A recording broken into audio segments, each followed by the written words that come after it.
Assalamualaikum warahmatullahi wabarakatuh. Pada pertemuan kali ini, kami dari kelompok 3 akan membahas tentang penelitian kuasi eksperimen pada mata kuliah Metodologi Penelitian Pendidikan Matematika dengan dosen pengampu Dr. Rafiq Zulkarnain MPD.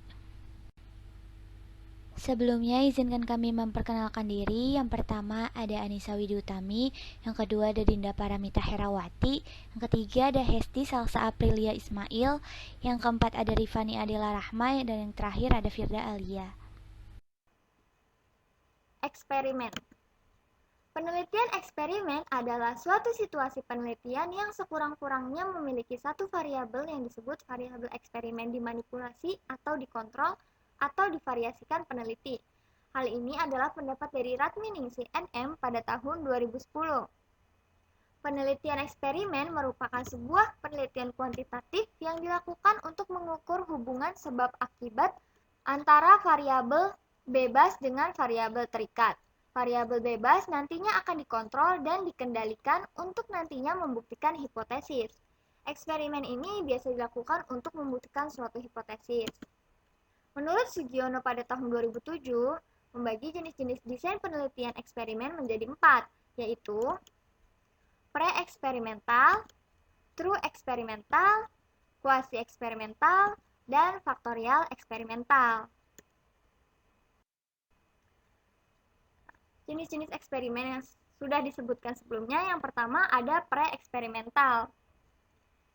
Desain ini menggunakan desain eksperimen pada umumnya, namun belum merupakan eksperimen yang sebenarnya, karena masih ada variabel luar yang ikut berpengaruh terhadap terbentuknya dependen, atau variabel terikat yang dipengaruhi oleh keberadaan variabel bebas. Karena tidak memiliki variabel kontrol, maka sampel tidak dipilih secara random atau acak. Bentuk pre-eksperimental design ada beberapa macam, yaitu one-shot case study, one group pretest post-test, dan intake group comparison. Yang kedua ada true eksperimental. Dikatakan true eksperimental atau eksperimen yang sebenarnya atau betul-betul, karena dalam desain ini peneliti dapat mengontrol semua variabel luar yang mempengaruhi jalannya eksperimen. Dengan demikian, validitas internal atau kualitas pelaksanaan rancangan penelitian dapat menjadi tinggi. Ciri utama dari true eksperimental adalah bahwa sampel yang digunakan untuk eksperimen maupun sebagai kelompok kontrol diambil secara random. Jadi cirinya adalah kelompok kontrol dan sampel yang dipilih secara random. Kuasi eksperimental akan dijelaskan pada materi hari ini. Kemudian ada faktorial eksperimental. Desain ini melibatkan 2 atau lebih variabel bebas dan sekurangnya 1 yang diatur atau ditentukan oleh peneliti. Desain ini merupakan elaborasi dari desain true eksperimental. Istilah faktorial mengacu pada fakta bahwa desain tersebut melibatkan beberapa faktor. Desain true eksperimental memperhatikan adanya variabel moderator yang mempengaruhi perlakuan terhadap hasil. Pengertian kuasi eksperimen. Menurut Stover tahun 1950 dan Campbell tahun 1957 merumuskan eksperimen kuasi atau kuasi eksperimen sebagai eksperimen yang memiliki perlakuan, pengukuran dampak, unit eksperimen, namun tidak menggunakan penugasan acak untuk menciptakan pembandingan dalam rangka menyimpulkan perubahan yang disebabkan oleh perlakuan. Kemudian menurut Sugiono tahun 2015, eksperimen semu merupakan penelitian yang mendekati eksperimen sungguhan. Penelitian ini bertujuan untuk menguji secara langsung pengaruh suatu variabel terhadap variabel lain dan menguji hipotesis hubungan sebab akibat. Jadi, kuasi eksperimen adalah eksperimen yang memiliki perlakuan atau treatments, pengukuran-pengukuran dampak atau outcome measures, dan unit-unit eksperimen atau experimental units, namun tidak menggunakan penempatan secara acak. Nah, biasanya penelitian kuasi eksperimen ini lebih dikenal dengan penelitian eksperimen semu, karena pada penelitian ini dilakukan pada kondisi yang tidak memungkinkan mengontrol atau memanipulasi semua variabel yang relevan. Nah, oleh karena itu, rancangan eksperimen ini sering dianggap sebagai eksperimen yang tidak sebenarnya. Selanjutnya ada karakteristik atau ciri-ciri dari kuasi eksperimen. Yang pertama, diberikan perlakuan. Sesuai pada pengertian sebelumnya bahwa penelitian ini harus diberikan perlakuan supaya kita bisa menyimpulkan perubahan pada apa yang kita teliti. Yang kedua, kelompok dimanipulasi. Dalam melakukan penelitian ini melibatkan dua kelompok, yaitu kelompok eksperimen dan kelompok kontrol. Kelompok eksperimen biasanya mendapatkan perlakuan baru yang sedang diteliti, sedangkan kelompok kontrol ini kelompok yang diperlakukan sebagaimana biasanya. Kedua kelompok yang mendapatkan perlakuan yang berbeda dibandingkan pada semua variabel lain yang mungkin berhubungan dengan kinerja variabel dependen. Nah, setelah kelompok diberi perlakuan pada periode waktu tertentu, peneliti menguji variabel dependen dan kemudian menentukan apakah ada perbedaan yang signifikan antara kedua kelompok tersebut. Dalam rangka menguji pengaruh kausal atau penyebab dari variabel bebas terhadap variabel terikat, diperlukan manipulasi tertentu. Yang ketiga, sampel tidak acak atau non-random. Yang keempat, tidak memungkinkan untuk mengontrol seluruh variabel yang relevan, kecuali hanya beberapa variabel. Yang kelima, perbedaan antara penelitian eksperimen murni dan kuasi sangat kecil.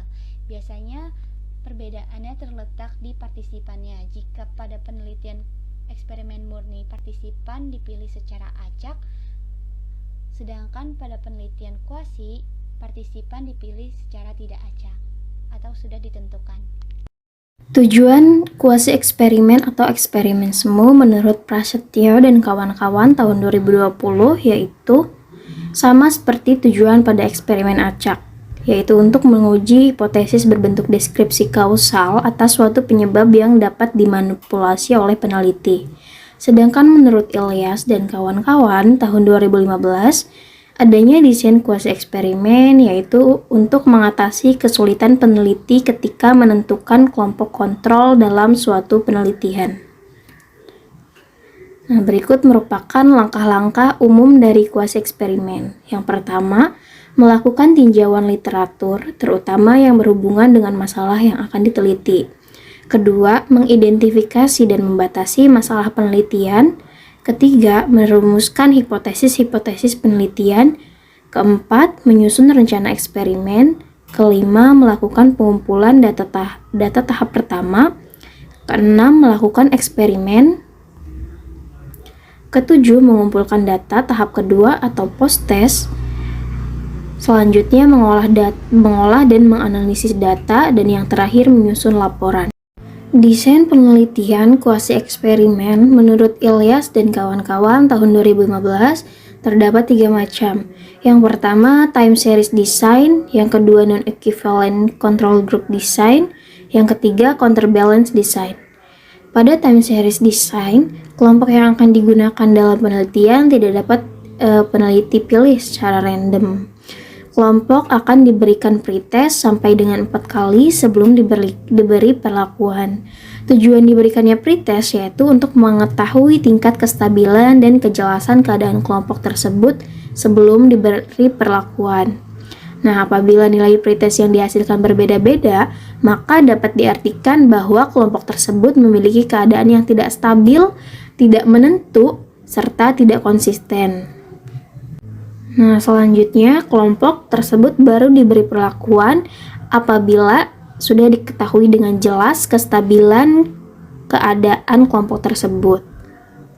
Dan desain ini hanya menggunakan satu kelompok sehingga tidak membutuhkan kelompok kontrol. Nah, yang kedua yaitu non-equivalent control group design. Pada desain ini, kelompok eksperimen maupun kelompok kontrol tidak dipilih secara random.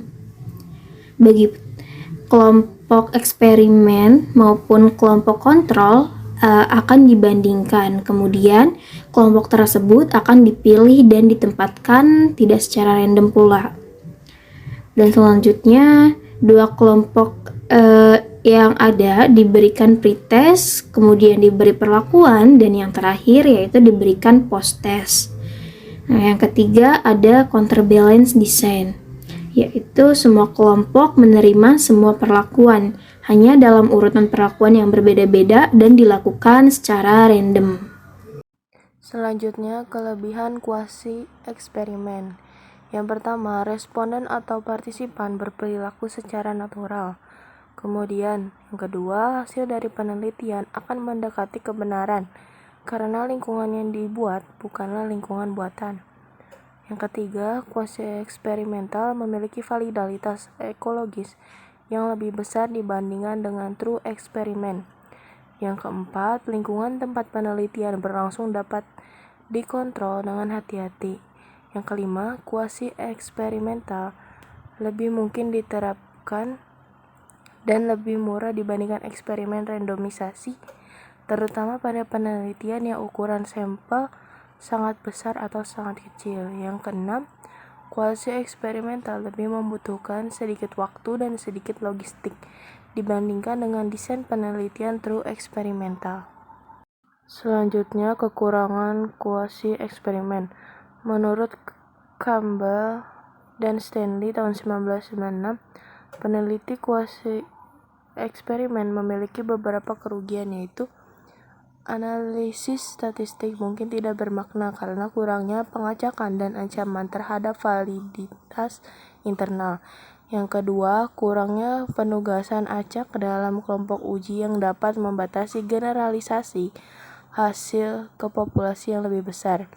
Di samping kurangnya pengacakan dan penurunan validitas internal, dorongan untuk hubungan sebab akibat kurang pasti dalam desain kuasi eksperimen.